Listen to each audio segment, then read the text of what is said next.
aluna do Marquês de São Vicente, Luma Costa Baltazar, e hoje eu vou falar sobre cultura na filosofia. Quando a palavra cultura na filosofia vem na nossa mente, o que a gente entende o que é? Para que possamos realmente entender o que é cultura, eu vou falar 3 tópicos. O primeiro tópico é que os biólogos eles sempre se referem-se que cultura é a criação de animais.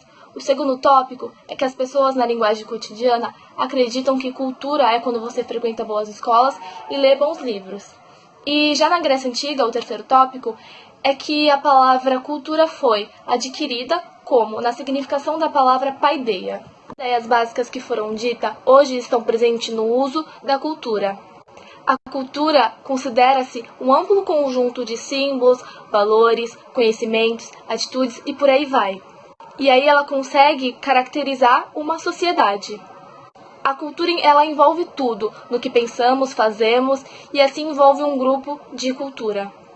Todo mundo possui uma cultura, todo país, tudo envolve cultura, até na pré-histórica nos dias atuais. Na filosófica, a gente pode considerar a cultura como uma forma de perguntas e respostas. Cada cultura tem seus próprios valores e suas próprias verdades. A resposta que a cultura traz pra gente, elas referem-se no termo de conhecimento, ação, comportamento e até mesmo razão.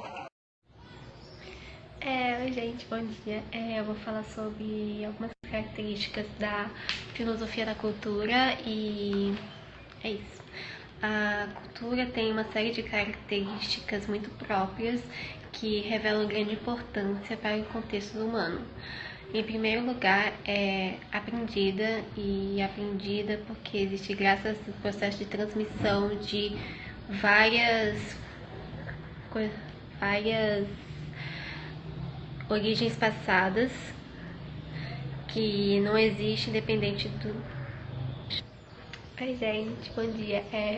Eu vou falar sobre algumas características da filosofia da cultura e vou começar com a cultura. A cultura tem uma série de características muito próprias que revelam grande importância no contexto humano. Em primeiro lugar, a cultura é aprendida.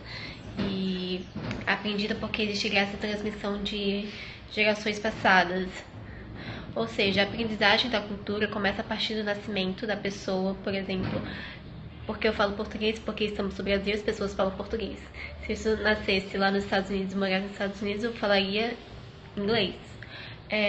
Continuando, dá essencialmente por semelhantes pessoas que te interagem, que você interage. Por exemplo, eu interajo muito com minha mãe e com meu pai, e eles falam português, então a mesma interação que eles têm comigo, eu já vou aprendendo aos poucos, desde quando eu era um bebê, entenderam? E a forma de comunicação, que é o que eu falei, eu falo português e se eu fosse nos Estados Unidos eu falaria inglês, provavelmente.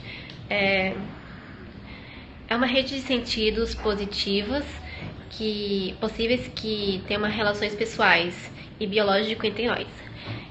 Todas as culturas e características simbólicas, a cultura também é da natureza, ou seja, a natureza, gente.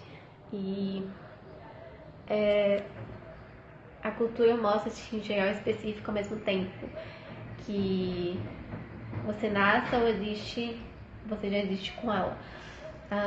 Simples, a cultura está presente em todos os aspectos da vida e vida humana, ou seja, a cultura tem padrões de comportamentos e atividades que interagem através da sua cultura, pois existem várias normas, regras, padrões e comportamentos de acordo com elas.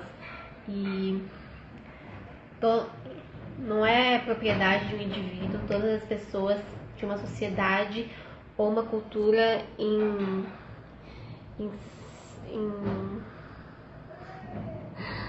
ou toda uma cultura ou uma outra cultura que você não, ou você é de outra cultura e você não consegue se separar dessa cultura. Por exemplo, você nasceu nos Estados Unidos, mas você veio pro Brasil e você tá acostumado com a cultura lá dos Estados Unidos e você não consegue meio que se apegar tanto à cultura do Brasil. É meio que isso. Para adaptar ela também é meio complicado, se você for de outra. Também porque o homem coloca-se em primeiro lugar efetuar determinadas transformações que da natureza, que devido à cultura a natureza pode ser destruída, como por exemplo o caso do buraco da camada de ozônio. É isso. Cultura imaterial seria costumes, hábitos, valores, rituais religiosos e culinária. Aquilo tudo que ou sofre transformação ou vira uma rotina de festas. No Brasil, por exemplo, no Nordeste, temos a simpatia que eles fazem para São João e São Pedro. E na culinária temos comidas típicas, tipo o acarajé baiano, e no Maranhão as comidas deles, né? E isso tudo é cultura imaterial. Boa tarde, eu sou o Márcio, aluno do primeiro ano B. Vim falar um pouco sobre a cultura e cotidiano. Como vimos, a cultura abrange um conjunto de conceitos, de valores e atitudes que modelam uma comunidade. Assim podemos dizer que todas as pessoas vivem sob influências de diversas culturas. Na linguagem cotidiana, as pessoas que têm culturas é as pessoas que estudaram em boas escolas, que lêem os bons livros, que dominando diversos tipos de conhecimentos científicos, humanísticos e artísticos.